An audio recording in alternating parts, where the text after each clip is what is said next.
Hello, I'm David McAdam. I'm the CEO of the Middle East Council of Shopping Centers and Retailers. I'm here today to have you join us in our new GVS, Gregory Folk School for Retail Professionals. We've created this 15-minute module series that I think will help you to understand your business. What we're trying to do is to help you to learn more in a shorter period of time from a wide variety of industry experts.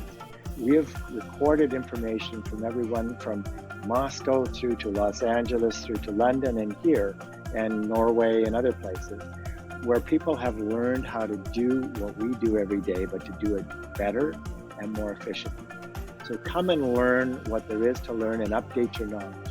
We are here to help you to raise your personal profile in the industry. We're also here to help you to facilitate your business in the retail industry. So please come and join us. Thank you very much.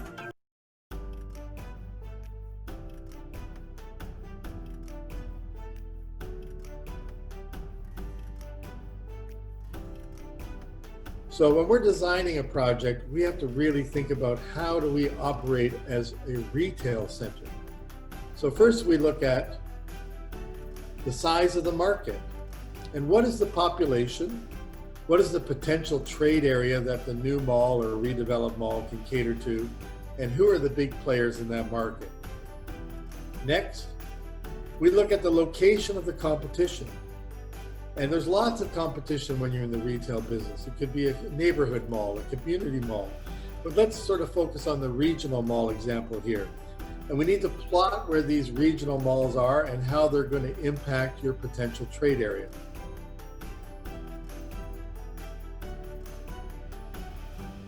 In business today, there are 3 words that you must always remember: competition, competition, competition. And you have to be better than your competitor to survive in this vast, ever-changing industry. You have to go the extra mile. The relationship is more important than the product or service, or shopping mall in this case, that you are selling. The relationship that you build is the key differentiator between you and your competition.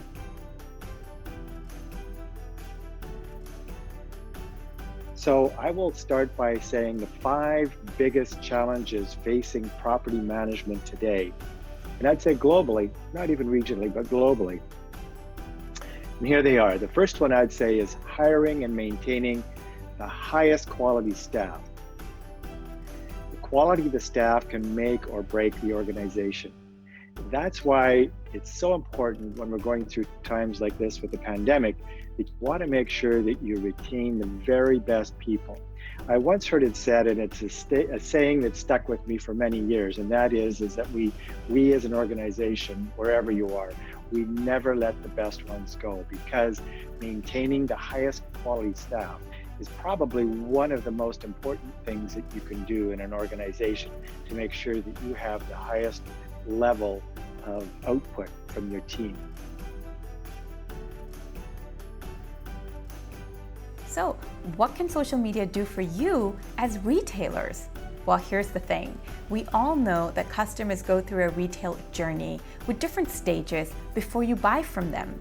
And if social media is used correctly, it can help to increase your footfall, both in your physical stores and online sales. It can increase your brand loyalty, it can grow your brand presence, and also enable you to get real-time feedback. These are all things that retailers aspire for, and ultimately, social media can impact the customer journey in a positive way. So let's see how that customer journey plays out on social media. On the right is a study done by Sprout, and they have identified consumer behavior on social media. So for example, 87% of consumers will visit a website or app if they follow that brand on social media, and 78% will visit the actual store. Efficient operations actually enhances the life of the asset, the mall as a whole.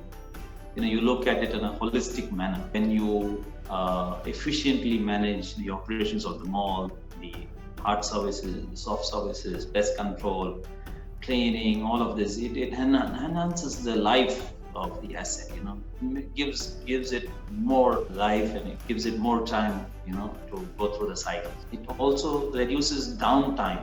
This is the most, let's say, essential part of operations, to always plan, to foresee if there are any issues coming up, and take preemptive steps to make sure that there are no disruption to operations, making sure that the maintenances are happening on time, the troubleshooting that's happening, there is problems that are foreseen. So these all things, when you do it efficiently, it reduces, the chance of having a downtime. Today's presentation, we will be discussing the post-COVID crisis and what we need to do in terms of hygiene and automation to help you reopen in terms of safety, efficiency, and customer reassurance. What are the challenges post-pandemic? How do we protect our guests? How do you protect your team? How do you improve efficiency? And how to make sure you comply with municipality guidelines. Although complying with municipality guidelines is point number 5, I would say it's actually the most important. These are the different points that we will be discussing briefly today in terms of high-level pointers: ensuring hygiene and safety, increase customer trust, and improving your efficiency. So if we start with the municipality guidelines, anyone looking to reopen their business should be really verifying every day with DED and the different government bodies on the new regulations. We were fortunate 2 years ago when the University of Sharjah came to us and said, could you design food halls on the men's side of the campus, the women's side of the campus, and also for the medical campus as well too. Fairly significant project. It was about 5,000 square meters in total across the 3 buildings, seating probably nearly 2,000 people, serving up to as much as 15,000 to 20,000 meals a day. Significant project, not only the scale and capacity of it, because it's a big amount of sort of food and people to handle, but the buildings themselves. It's in 3 different buildings, 2 of which are quite poor state of repair. We really had to gut the entire thing. The floors, walls, ceilings, MEP lighting, everything. Stripped it right back to bare concrete, started all over again.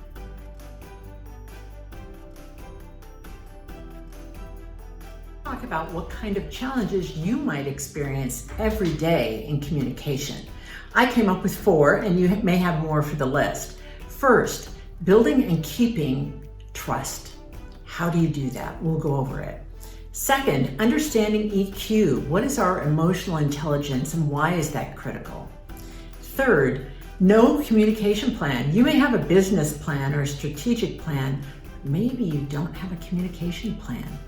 And then 4th, critical conversations. How about those critical conversations that certainly happened pre-COVID? What happens to them now? I have 3 main areas that we'll cover when we talk about improving our ability to communicate. And by the way, you can use this same idea when you go into your team or leadership meetings. Come up with 3 things that are your major areas for your agenda.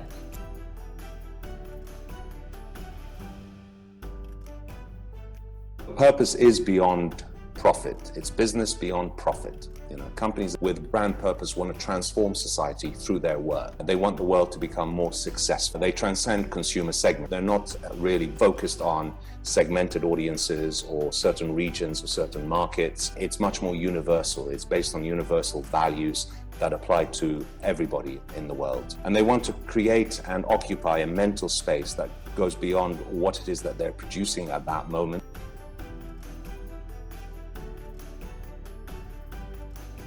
This module is to allow you to assess the security in your premises.